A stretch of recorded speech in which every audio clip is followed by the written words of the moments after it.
আসসালামু আলাইকুম সবাইকে। Welcome to Zaki's tutorial. আমি ইশতিয়াক আলম জাকি, পড়ালেখা করছি বিএসসি ইঞ্জিনিয়ারিং, সিলেট টেক্সটাইল। আজকে আমরা গতির 2 নাম্বার লেকচার শুরু করব। তো আমরা পূর্ববর্তী লেকচার অর্থাৎ লেকচার একে আমরা পড়েছিলাম গতি অধ্যায়ের থিওরি পার্টের সবগুলা। আজকে আমরা পড়ব গতির বিভিন্ন ধরনের সমীকরণ এবং গ্যালিলিও সূত্র নিয়ে আলোচনা করব। তো চলো শুরু করা যাক। তো প্রথমেই আমরা গতি সমীকরণগুলো নিয়ে আলোচনা করি। এর আগে আমরা কি পড়ছিলাম? আমরা পড়ছিলাম ত্বরণ সমানে একটা আমরা ত্বরণ সম্পর্কে জানছিলাম। ত্বরণ কি জানছিলাম? a ইকুয়াল টু কি জানছিলাম? v minus you by T.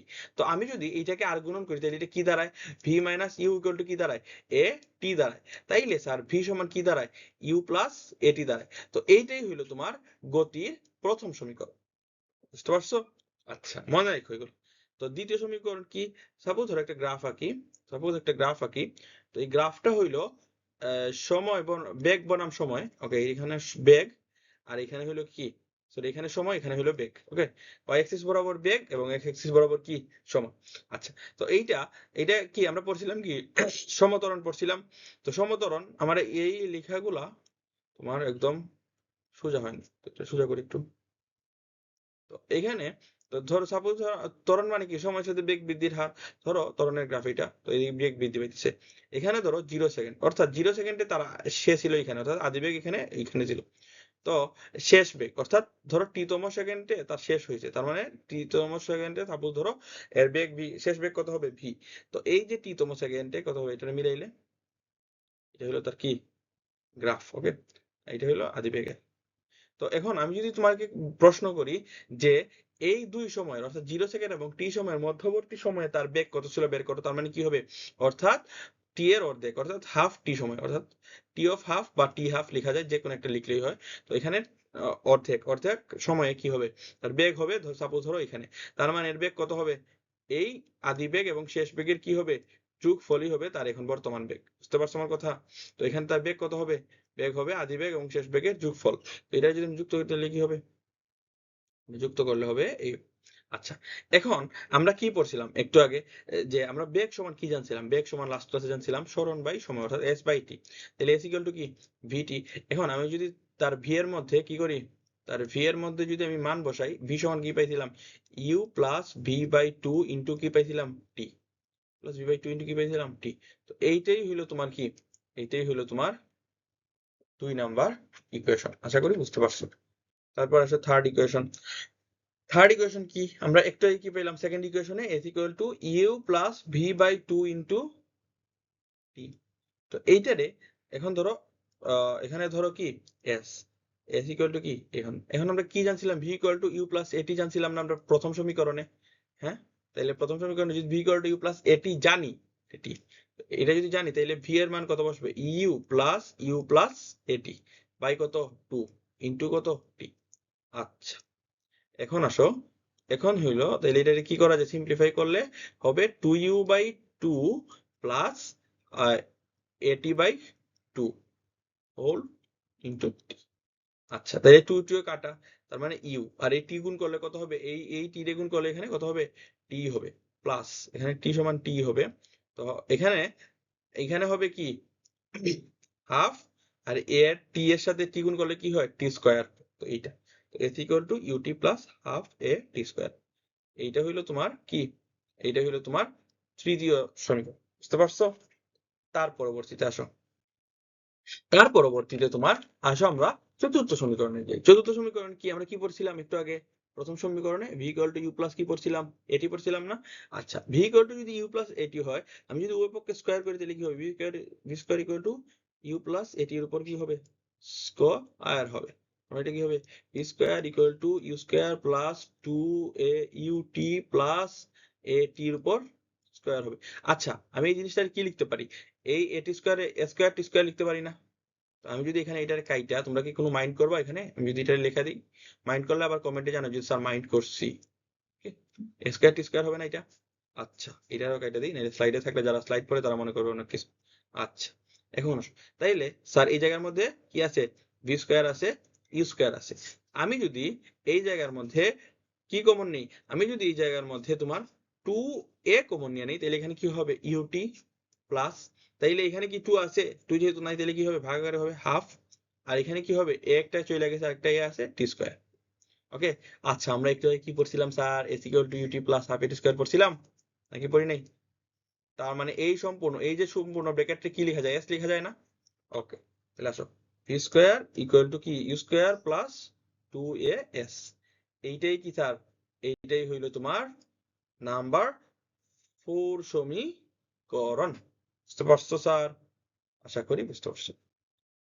এখন আসো, এখন আসো আমরা কি কি পড়ছি স্যার? প্রথমে পড়ছি v equal to you plus a t, তারপরে কি পড়ছি, তারপরে পড়ছি হইলো v square equal to u square plus 2as, s equal to UT plus half A t square, তারপরে কি পড়ছি s equal to you plus v by 2 into t. এই সবগুলোর ক্ষেত্রে একটা মিল আছে, কি মিল জানো? সবগুলো হইলো তোমার সমতরণের ক্ষেত্রে যদি তোমার প্রশ্নে বলা থাকে বা তুমি বুঝতে পারো যদি এটা সমতরণের ম্যাথ, তাহলে এই ধরনের সূত্র ইউজ করবা, আদারওয়াইজ সমবেগে হইলে এটা ইউজ করতে পারবা না। প্রথম পয়েন্ট। 2 নাম্বার, এই জায়গার মধ্যে ভি ইকুয়াল টু ইউটি কখন v equal to you plus a t কখন ইউজ করে? এই যে v equal to you plus a t আছে না, এইটা হইলো শেষ বেগ যদি তোমাকে বের করতে বলে তখন এই সূত্র ইউজ করবে। এটা কিন্তু আনঅফিশিয়াল কথা, এটা কোনো অফিশিয়াল কথাবার্তা না। এটা আমি যখন ম্যাথ করবা তখন এটা তুমি দেখতে পারা যে এই সূত্র ইউজ করলে শেষ বেগ যখন বলবে ইজিলি বের করতে পারবে। এটা জাস্ট আমার ওপিনিয়ন আর কি। তারপরে এইটা কখন বের করে, যদি এটা তোমার দূরত্ব বের করতে বলে, যখন তোমার দূরত্ব বের করতে বলে, যখন তোমার কি করতে পারলে দূরত্ব বের করতে বলে। আচ্ছা, এখন এই দুইটা কিন্তু আবার similar, s equal to UT plus half a t square s equal to you plus v by 2 into t. এই মেথগুলা তোমরা যেটা তোমাদের ভালো লাগে এটা তুমি করবা। নেক্সট, এখন আসো, এতক্ষণ আমরা কি বললাম সমতরণের ক্ষেত্রে, আর সমবেগের ক্ষেত্রে কয়টা সমীকরণ বললাম? সমতরণের ক্ষেত্রে 4টা, সমবেগের ক্ষেত্রে মাত্র একটা, কি S equal to v t. এটা কই থেকে আসছে এস ইকুয়াল টু ভি টি? একটু কাইটা আবার বুঝাই দিই।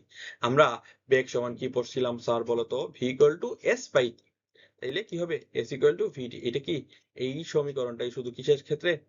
এগুলাই হইলো তোমার সমবেগের ক্ষেত্রে। এটা হলো 5 নাম্বার গতির সমীকরণ। বুঝতে পারছো আমার কথা?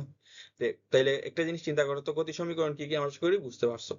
এখন তোমাদের এইটা, আচ্ছা আমরা দুইটা সূত্র পড়ছিলাম না, v square equal to u square plus 2as, আরেকটা কি পড়ছিলাম, s equal to UT plus half A t square.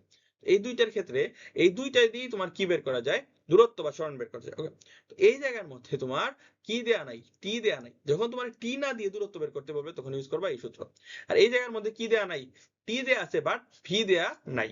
যদি তোমার ভি দেয়া না থাকে তাহলে তোমাকে যদি দূরত্ব বের করো তাহলে তুমি এই এ এবং টি কে ইউজ করে এবং ইউ কে ইউজ করে এই সূত্র দ্বারা বের করবা। আশা করি বুঝতে পারছো। এগুলা কখন কাজে লাগবে? এই যে কথাগুলো বললাম লাস্ট স্লাইডে এবং এইটাই, এগুলা কাজে লাগবে আমাদের নেক্সট ক্লাসে। কিভাবে নেক্সট ক্লাসে কাজে লাগবে আমি নেক্সট ক্লাসে তোমাদেরকে একদম মানে গাণিতিক যে সমস্যাগুলো সমাধান করাবো তখন তোমাদের এটা কাজে লাগবে। ওকে, আচ্ছা আসো তাহলে নেক্সট স্লাইড।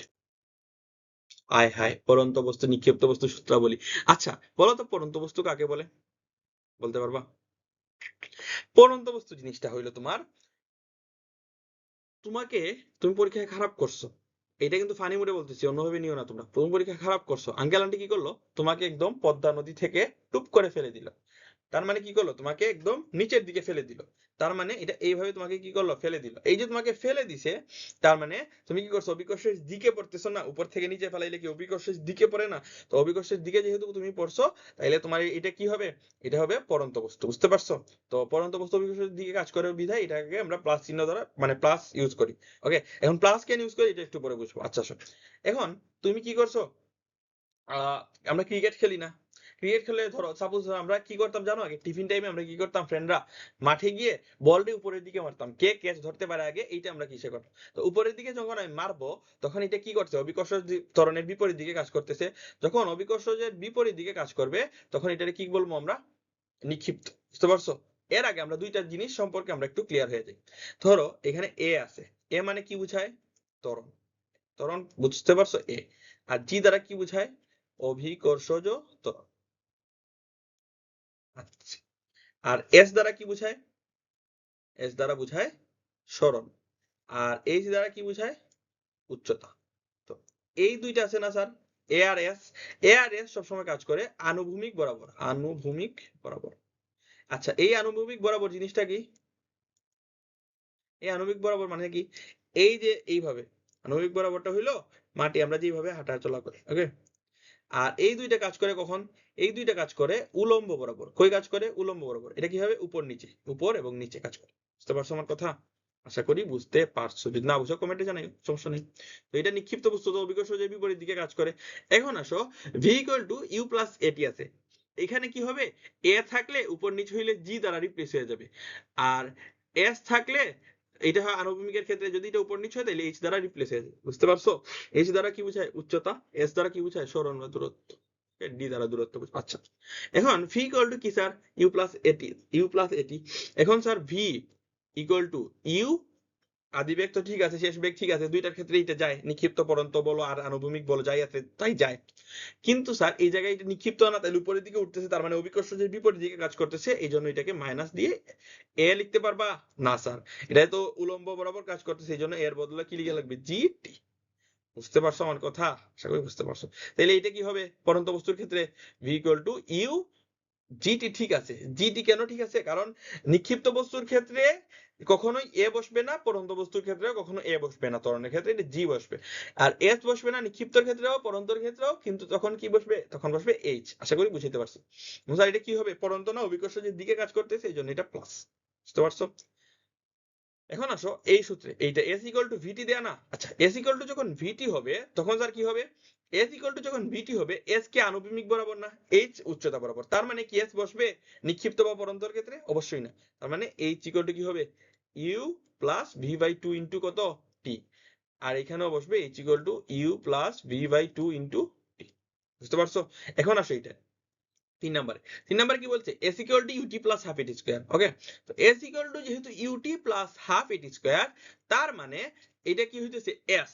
এস কি? আনুভূমিক। এখানে পরন্ত নিক্ষিপ্তর কাজ হইতেছে, তার মানে কি হইতেছে? তার মানে এখানে এইচ হওয়া লাগবে এস এর জায়গায়। তো এইচ ইকুয়াল টু কি হবে? ইউটি আর হাফ। এর বসবে? অবশ্যই এ বসবে না, এখানে কি বসবে? জি টি স্কোয়ার। এর বদলে জি বসবে। কি হবে স্যার এখানে? মাইনাস হবে। কেন মাইনাস হয়েছে স্যার বলো তো একটু? কারণ স্যার এটা কি হয়েছে? নিক্ষেপ করা হয়েছে। আর এখানে কি বসবে? H equal to UT plus half g t square. কেন স্যার এখানে প্লাস হয়েছে? কারণ হলো এটা কি হয়েছে? পড়তেছে, অর্থাৎ অভিকর্ষের দিকে আসছে।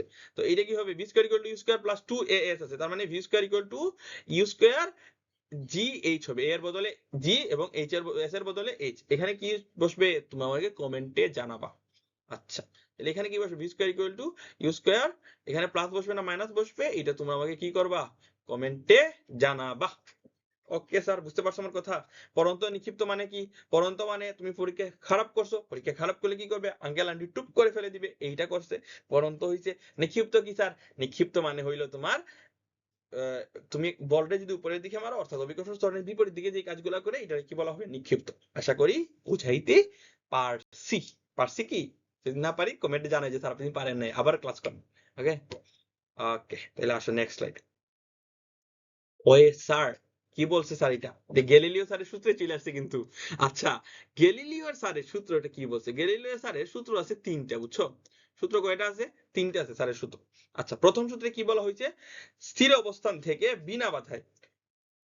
তো এই যে স্থির অবস্থান এবং বিনা বাধায়, স্যার কিন্তু এক কথার মানুষ। এই 3টে সূত্র থেকে আমি পর্যালোচনা করে পাইছি, স্যার কিন্তু প্রত্যেকটা পয়েন্টে পয়েন্টে স্থির অবস্থান এবং বিনা বাধায় বলছেন। কেন বলছেন আমি একটু পরে ব্যাখ্যা করছি। স্থির অবস্থান থেকে বিনা বাধায় একই উচ্চতায় সকল বস্তু সমান সময়ে সমান পথ অতিক্রম করবে। এটা দ্বারা কি বোঝায় জানো? আমরা ব্যাখ্যা করি। ধরো এইখানে একটা কি আছে? এখানে একটা লোহা আছে বা একটা পাথর আছে, আর এই জায়গার মধ্যে একটা তোমার তুলা আছে। এই দুইটা একই উচ্চতায় থাকা লাগবে, অর্থাৎ দুইটার উচ্চতা কি থাকা লাগবে? সমান থাকা লাগবে। বিনা বাধায়। বিনা বাধায় মানে কি?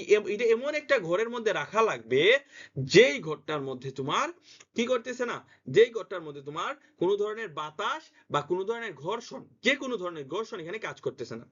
বুঝতে পারছো? আর স্থির অবস্থান, এই প্রথমটাও স্থির থাকা লাগবে, দ্বিতীয়টাও স্থির থাকা লাগবে। এই জিনিসটা দ্বারাই স্যার বুঝিয়েছেন যে স্থির অবস্থান, বিনা বাধা এবং একই উচ্চতা। তারপর কি বলছেন? সকল বস্তু, অর্থাৎ এটা যদি তুমি ফালাই দাও, এটা যদি ফালাই দাও, দুইটা একই সাথে একই সময়ে একই পথ অতিক্রম করবে। বুঝতে পারছো? আশা করি বুঝো নাই। আসো আমরা এই অ্যানিমেশনটা একটু বুঝার চেষ্টা করি। এই অ্যানিমেশনে কি বলছে এটা একটু খেয়াল করবা, বুঝছো? তো আসো দেখো স্যার, এটা কিন্তু দুইটা একসাথে পড়তেছে, একই সাথে পড়তেছে, একই সাথে পড়তেছে। এর ওজন তোমার কিন্তু বেশি, পাথরের ওজনটা কিন্তু বেশি, তাও কিন্তু দুইটা কি করছে? একই সাথে পড়ছে। বুঝতে পারছো? এইটা যদি না বুঝো তাহলে আরেকটু পিছনে গিয়ে এটা আরেকবার দেখে আসবা। বুঝতে পারছো স্যার? এই কথাই তোমাকে কি বলছেন, গ্যালিলিও স্যার বলেছেন। কোন স্যার বলেছেন? গ্যালিলিও স্যার বলেছেন। এটা কখন বলেছেন? স্যার যখন প্রথম সূত্র দেন তখন বলছেন। তখন বলছেন কি, স্থির অবস্থান বিনা বাধা এবং একই উচ্চতায় সকল বস্তু সমান সময়ে সমান পথ অতিক্রম করবে। স্যার এই কথাটাই কি করতেছেন, বুঝে বলতেছেন। বুঝতে পারছো? আশা রাখা যায়। স্যারের দ্বিতীয় সূত্র, আয় হায়, স্যারের দ্বিতীয় সূত্র স্যার কি বললেন, আসো আমরা দেখি। স্যার বলছেন দ্বিতীয় সূত্রে স্থির অবস্থান বিনা বাধা। আমি কি বলছি, স্যার কিন্তু এক কথার মানুষ, এই জন্য কি আবারও বলতেছেন স্থির অবস্থান আবার বিনা বাধায়। তো স্থির অবস্থান বিনা বাধায় নির্দিষ্ট সময়ে প্রাপ্ত বেগ। কার প্রাপ্ত বেগ? ওই সময়ের সমানুপাতিক। অর্থাৎ এখানে যদি একটা বস্তু থাকে, বস্তু যদি পড়তে থাকে, তাইলে তার সময় যত যাবে তার বেগ তত কি হবে, বেগ তত হবে। বুঝতে পারছো? অর্থাৎ বেগ যত বাড়বে সময় তত বাড়বে। সমানুপাতিক ব্যস্তানুপাতিক সম্পর্কে তোমার ধারণা আছে? যদি ধারণা না থাকে আমার জানাইও, আমি তোমাদেরকে এই সম্পর্কে একটা কি করব, একটা লেকচার আপলোড দিব। আচ্ছা, এখন এই জিনিসটা সমানুপাতিক টি স্যার আগে কি করলেন, আমি কি করছি, আমি স্যারকে বিশেষ না করে তোমাদেরকে একটা এক্সপেরিমেন্ট দেখাইছি। এখন তাইলে এইটা কি করা যায়, এইটা এসে কি করা যায়, ভি সমানুপাতিক টি বলছে না? তো যেহেতু ভি সমানুপাতিক টি বলছে, আচ্ছা তাইলে আমরা কি পড়ছি একটু আগে, v equal to you plus g t পড়ছিলাম, মনে আছে? এটি কেন বলি নাই, কারণ এটা উলম্ব বরাবর কাজ করতেছে গাধারা। বুঝতে পারছো? এখন তাহলে এই যে কি বলছে, স্থির অবস্থান বলছে না? স্থির অবস্থান হইলে কি আদি বেগ সবসময় কি হয়ে যাবে, জিরো হয়ে যাবে। তার মানে এটা কি বোঝায়, ভি ইকুয়াল টু জিটি। আচ্ছা এই জিটা কি জানো, যেটা কিন্তু অবিকর্ষ ত্বরণ, অর্থাৎ এই জিটা কি কনস্ট্যান্ট। তো কনস্ট্যান্ট যদি উঠায় নেই তার মানে কি সমানুপাতিক চিহ্ন চলে আসবে, তো ভি সমানুপাতিক। বুঝতে পারছেন স্যার এরা কই থেকে আসছে? এগুলা কিন্তু আবার পরীক্ষায় আসবে না, এই যে কথাগুলো বলতেছি এগুলো কিন্তু পরীক্ষায় আসবে না। জাস্ট তোমাদেরকে একটু বুঝাইতেছি, ফিল করানোর চেষ্টা করতেছি। আসো স্যারের তৃতীয় সূত্রে চলে যাই।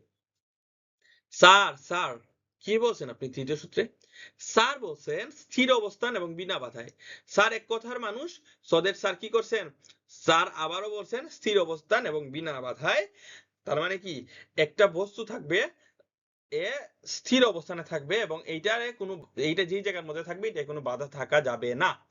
নির্দিষ্ট সময়ে যে দূরত্ব অতিক্রম করে তা ওই সময়ের বর্গের সমানুপাতিক। অর্থাৎ সে যে দূরত্ব অতিক্রম করবে তার সময় যদি হয় 5, এই বর্গ 5 বর্গ করলে 25 হয়, তার বর্গ মানে তার কি করবে, তার সময়ের বর্গ যত বাড়তে থাকবে তার দূরত্ব তত কি করবে, বাড়তে থাকবে। কথা কি বুঝতে পারছো? আশা করি বুঝাইতে পারছি। আসো এখন, আচ্ছা এটা কই থেকে আসলো তাইলে? আমরা এতক্ষণ দুইটা সূত্র ভালো করে বুঝে আসলাম, 3 নাম্বারটা কই থেকে, আমি কি হুদাই বলতেছি নাকি স্যার এমনিতেই দিয়ে দিছে? স্যার কিন্তু এমনিতেই দেন, স্যার একটা এক্সপেরিমেন্ট থেকে দিছে। আচ্ছা তো এইটা সাপোজ ধর আমরা কি পড়ছি, h equal to UT plus half g t square. এখানে কি হবে, h স্থির অবস্থান, স্যার স্থির মানে কি ইউ জিরো, তার মানে ইউটি সমান জিরো, ইকুয়াল টু কি হাফ জি টি স্কয়ার। আচ্ছা হাফ জি কি কনস্ট্যান্ট না, হাফ এক তো একটা মানি আর জি এর মানে তো কনস্ট্যান্ট। তো এখানে কি এটা হইলো কনস্ট্যান্ট, তার মানে হইলো h প্রপোর্শনাল টি স্কয়ার। বুঝতে পারছেন স্যার? আশা করি আপনাদেরকে বুঝাইতে পারছি। ওকে, তো এরই মাধ্যমে আমাদের গতি অধ্যায়ের বেসিক পার্ট, থিওরি পার্ট সব একসাথে শেষ হয়ে গেছে। আমরা আগামী 2টা ক্লাসের মাধ্যমে ইনশাআল্লাহ গাণিতিক সমস্যা সলভ করব। তো তোমাদের কাজ কি হবে, তোমাদের কাজ হবে এই ক্লাসগুলো ভালো করে নোট করা। আমাদের জাকিস টিউটোরিয়াল এইটার নামে একটা ফেসবুক গ্রুপ আছে, এই গ্রুপে এড হয়ে এই গ্রুপে তোমাদের নোট সাবমিট করা। কি বলছি, জাকিস টিউটোরিয়াল পেজে সরি গ্রুপে এড হয়ে নোট সাবমিট করবা, যার নোট সুন্দর হবে সে আমার কাছ থেকে পুরস্কার পাবে। তো এইটা হলো কি, তুমি নোট সাবমিট করবা, তুমি এই ক্লাসটা ভালো করে করবা, 2টা ক্লাস ভালো করে করবা, যারা আগের ক্লাস করা নাই তারা আগের ক্লাস চ্যানেলে ঢুকলেই পেয়ে যাবে। ওকে, প্লেলিস্ট আকারে সাজানো আছে। তো জাকিস টিউটোরিয়ালের সাথে থাকবা, ইউটিউবে সাবস্ক্রাইব করে রাখবা এবং বন্ধুদের সাথে কি করবা, শেয়ার করে দিবা। নিজে একা শিখলে হবে হবে না, নিজে শেখার সাথে সাথে বন্ধুদেরকে শেখানো লাগবে। তো আশা করি আজকের ক্লাসের মাধ্যমে আমাদের গতি অধ্যায় শেষ হয়ে গেল। আশা করি তোমরা ভালো করে বুঝতে পারছো। তোমাদের যদি কোনো টপিকে বুঝতে প্রবলেম হয়, কোনো কিছুতে প্রবলেম থাকে, তাহলে আমাকে অবশ্যই অবশ্যই কমেন্ট সেকশনে জানাবা। ওকে, তাহলে ভালো থাকেন স্যাররা, সুস্থ থাকেন, জাকিস টিউটোরিয়ালের সাথেই থাকেন। আল্লাহ হাফেজ, আসসালামু আলাইকুম।